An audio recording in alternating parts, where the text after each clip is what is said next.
అలాగే ప్రతి ఒక్కరు పుస్తకాల మీద చూసి చాలా సెక్షన్ చూస్తే మా క్లాసులు కూడా చాలా మంది అప్పుడే అనుకున్నారు సార్, నేను ఎలాగైనా బుక్ చదవాలి, బుక్లోని గోల్డ్ నాలెడ్జ్ ఉంటుంది.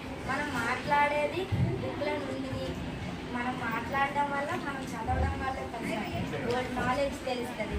అందుకే నాకు తెలిస్తే బాగా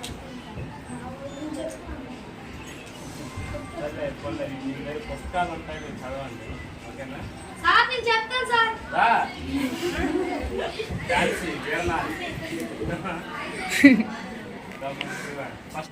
ఈ లైబ్రరీ చదవడం వల్ల కొత్త విషయాలన్నీ మనకు తెలుస్తాయి సార్. మళ్ళీ ఎవరితో ఎలా ఉండాలి, ఆ పుస్తకం మారులు, వాటి విలువలు అన్నీ తెలుస్తాయి సార్. అనగనగా ఒక అవ్వ ఉంటుంది. అవ్వేమో ఒక చెట్టు కింద కూర్చొని రొట్టె తింటుంది. రొట్టె తింటేమో ఒక కాకి వచ్చి గబుక్కున అందుకుంటుంది. ఆ రొట్టెని అందుకుంటే ఆ కాకి చెప్తుంది, నా రొట్టె ఇచ్చి అంటే ఇవ్వకపోతే అయితే ఆ చెట్టు మీద కూర్చొని తింటుంది. తింటుంటేమో అప్పుడేమో నేను చెట్టుకి చెప్తుంది. చెట్టు నువ్వు ఆ కాకిని తోలే అంటది. నేను తోలు, నేనెందుకు తోలాలి అనేసి కాకి అంటది. చెట్టు అంటది. చెట్టు అప్పుడేమో అయితే నువ్వు తోలవు కదా అనేసి ఒక చెట్లు కొట్టిన దగ్గరికి వెళ్ళి చెప్తుంది. చెప్పి ఆ చెట్టుని కొట్టి నువ్వు అనేసి అంటుంది. నేను కొట్టను పో అనేస్తారు అతను కూడా. అంటే అప్పుడు వెళ్ళి రాజు దగ్గరికి వెళ్తుంది. రాజుగారు ఆ చెట్లు కొట్టిన వాడికి మీరు పనిష్మెంట్ ఇవ్వాలి అని చెప్తుంది. చెప్తేమో నేను ఇవ్వను పో అనేస్తారు. అప్పుడు రాణి దగ్గరికి వెళ్ళి రాణి నువ్వు రాజు మీద కోపం పడు అనేసి కోపపడదు, నేనెందుకు కోపపడాలి అంటుంది. అయితే ఎలుక దగ్గరికి వెళ్ళి ఎలుక నువ్వు వెళ్ళి రాణివారి బట్టలు చింపేళ్ళు అనేసి అంటుంది. కానీ బట్టలు చెంపపోయేసరికి తర్వాత పిల్లి దగ్గరికి వెళ్ళి పిల్లి నువ్వు వెళ్ళేమో రాజు దగ్గరికి పిల్లి నువ్వు వెళ్ళి రాణిగారి అదే ఎలుకను చంపేళ్ళు అంటుంది. అంటే చంపేసరికి ఆ అవ్వ దగ్గరికి వెళ్తుంది. అవ్వ పిల్లికి నువ్వు బావు పెట్టకు అంటుంది. నేను పెడతాను పో అంటుంది. అయితే నిన్ను తాతతో కొట్టిస్తాను అంటుంది. తాతకెళ్ళి చెప్తే నిన్ను ఎంతమంది ఏడిపిస్తున్నారా అనేసి అవ్వని కొట్టేస్తుంది. అవ్వేమో వెళ్ళి పిల్లికి బొవ్వ పెట్టదు. అప్పుడేమో పిల్లి వెళ్ళి ఎలుకని తినేస్తుంది. ఎలుకని తినేది పని పరిగెడుతుంది. ఎలుకమ్మ వెళ్ళి రాణిగారి బట్టలు చింపేస్తుంది. అప్పుడు రాణిగారికి కోపం వచ్చి రాజుగారితో మాట్లాడు. రాజుగారు వెళ్ళి కర్రలు కొట్టిన వాడితో నువ్వు వెళ్ళి చెట్టుని కొట్టు అంటుంది. అప్పుడేమో ఈ కర్రలు కొట్టిన వాడేమో వెళ్ళి కొడతాడు చెట్టుని. కొడితేమో ఆ చెట్టు మీద కాకేమో వెళ్ళిపోద్ది. ఆ చెట్టు మీద కాకేమో వెళ్ళి ఆమెకి పెట్టేస్తుంది కదా, ఆవేమో హ్యాపీగా తింటుంది. అనగనగా ఏమో ఒక అమ్మాయి అంటది. ఆ అమ్మాయి ఏమో తనకి మైండ్లో ఒక ఆలోచన వస్తుంది, నేను పెద్ద అయ్యాక ఏమవ్వాలి అనే ఆలోచన వస్తుంది. అయితే తను ఒక బుక్ చదువుతుండగా టెన్నిస్ ప్లేయర్ గురించి అంటది. నేను పెద్ద అయ్యాక ఈ టెన్నిస్ ప్లేయర్ అవుతాను అనేసి అంటది. అప్పుడు వాళ్ళ ఫ్యామిలీ అందరినీ పిలిచేసి అమ్మ నేను టెన్నిస్ ప్లేయర్ అవుతాను అనేసి అంటది వాళ్ళ అమ్మతోటి. అంటే నీకు ఫిట్నెస్ లేదు, నువ్వు అవ్వలేవు అనేసి వాళ్ళ అమ్మ అంటది. అయిన తర్వాత అయ్యో అనేసి తను ఫీల్ అయిపోతాను. తర్వాత ఇంకొక బుక్ చదువుతుండగా టీవీ చూస్తుండగా ఏమో తను న్యూస్ ఉంటారు కదా, వాళ్ళు చెప్తారు కదా నేను న్యూస్ రిపోర్టర్ అవుతాను అనేసి అంటది. అప్పుడు వాళ్ళ అన్నయ్య దగ్గరికి వెళ్తే నువ్వు సరిగ్గా చెప్పలేవు, నీకు ఆ ధైర్యం లేదు అనేసి అంటాడు వాళ్ళ అన్నయ్య. అప్పుడు ఇంకా తను ఏమనుకుంటుంది, నాకు దీని మీద కూడా విరక్తి వచ్చింది అని అనుకుంటుంది. తర్వాత ఏమో తను పోలీస్ అంటే వాళ్ళ ఇంటి పక్కన ఒక దొంగ ఉంటాడు అనమాట. ఆ పోలీసులు వచ్చి ఆ దొంగను తీసుకుని వెళ్ళిపోతారు. దొంగతనం చేస్తారు అతను. ఆ పోలీసులు ఏమో తీసుకొని వెళ్ళిపోయి పోలీస్ స్టేషన్లో పెడతారు. ఈ పాప చూస్తుంది అప్పుడు అతన్ని, అంటే పోలీసు వాళ్ళు చూస్తుంది. అయితే నేను ఈ పోలీస్ అవుతాను, అప్పుడు దొంగలందరినీ కూడా పట్టుకోవచ్చు కదా అని అనుకుంటుంది. తన మైండ్లో ఈ ఆలోచన వస్తుంది. వాళ్ళ నాన్నతో చెప్తుంది అప్పుడు నేను కూడా ఈ పోలీసుని అవుతాను నాన్న అనేసి. అంటే నువ్వు అవ్వలేవు, వాళ్ళ దగ్గర చాలా అంటే కత్తులు ఇవన్నీ ఉంటాయి, నువ్వు అందుకే అవ్వలేవు అనేసి అంటారు.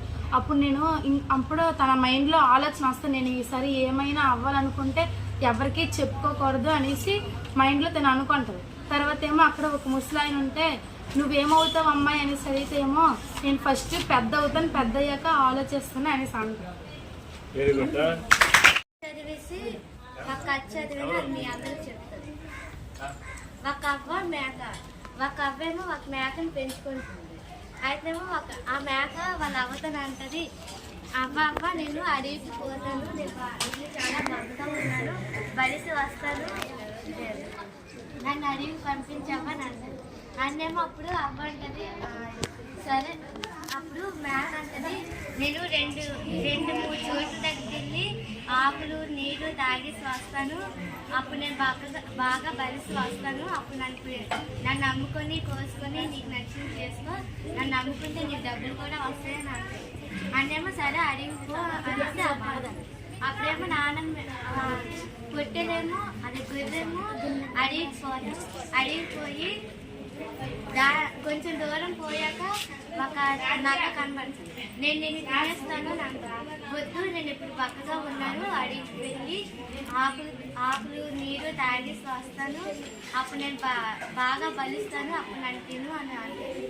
అలా కొంచెం దూరం పోతే తోడేలు కనబడుతుంది. నేను నిన్ను తినేస్తాను అని అంటుంది. వద్దు, నేను అడిగిపోయి చాలా ఆకులు నీరు తాగేసి వస్తాను, అప్పుడు చాలా బాగా బలిస్తాను, అప్పుడు నన్ను తిను అంటుంది. కొంచెం దూరం పోయాక పెదపులు కనబడుతుంది. నేను తినేస్తాను అని అంటుంది. అన్నము వద్దు, నేను అడిగిపోయి ఆకులు నీరు తాగేసి వస్తాను, అప్పుడు నన్ను తిను బాగా బలుస్తాను కదా, అప్పుడు నన్ను తింటే నీ కడుపు నిండుతుంది అంటుంది. అన్నేమో తను అలాగే ఆకులు నీరు తాగేసి వస్తుందిగా, ఇప్పుడు నేను బాగా బలిస్తాను కదా, మరి నేను ఇప్పుడు ఏం చేయాలి, తోడేలకి నక్కకి పెద్ద పులికి కనబడితే అవి నన్ను తినేస్తాయి కదా, ఇప్పుడు నేను ఏం చేయాలని అనుకుంటాను. అక్కడే ఒక సొరకాయ కనబడుతుంది, సొరకాయ బుర్ర. అన్నం దూరిపోయి అలాగలాగా ఊరిపోవడానికి దారి తీస్తుంది. అప్పుడేమో నక్క అనేది కనబడుతుంది. సొరకాయ ఎక్కడ నీకు పొట్టేరు కనిపించిందా అన్నాడు. అది నేను దాన్ని తినాలి, తను నీకు కనిపించిందా అని అడుగుతాడు. తను నాకు కనిపించలేదు, అలాగే తను నాకు కనిపించింది ఒక చోట్ల ఆకు తింటుందిగా కనిపించిందని అంటుంది. అన్నేమో ఆ తర్వాత కొంచెం దూరం పోయాక తోడేలు కనబడుతుంది. తోడేలుని అడుగుతుంది, సొరకాయ నీకు మ్యాప్ కనిపించిందని అడుగుతుంది. కానీ తను ఒక చోట్ల ఆకు తినడానికి చూసాను అని అంటుంది. అంటేనేమో అది చెప్తేనేమో అది అలాగా నా తోడేలు అనేది వెళ్ళిపోతుంది. తర్వాత సొరకాయ అలాగలాగా ఇంటికి వెళ్తుంది. ఇంటికెళ్ళే దారిలో నాకు పెద్ద పూలు కనబడుతుంది.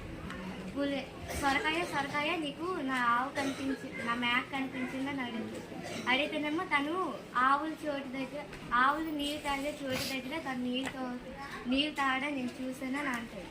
అన్నేమో చెప్తే తను ఎక్కడికి వెళ్ళింది అనుకుని పులి ఏమో అక్కడి నుంచి వెళ్ళిపోతుంది. వెళ్ళిపోయిన తర్వాత ఏమో పొట్టేలేమో అలాగే ఇంటి దగ్గరికి వెళ్ళి అవ్వ నేను ఇప్పుడు బాగా బలిసి వచ్చాను, నన్ను అమ్ముకుంటావా కోసుకుంటావా నీ ఇష్టం అంటుంది. నేను నిన్ను అమ్మను కొయ్యను, నువ్వు నీకు నేను ఎప్పుడు ఎల్లప్పుడు తోడుగా ఉందాము, నేను చచ్చినంత వరకు నేను నీ తోడుగా ఉంటానని చెప్పేసి ఆవును పొట్టేలు రెండు కలిసి బతుకుంటాయి అన్నమాట.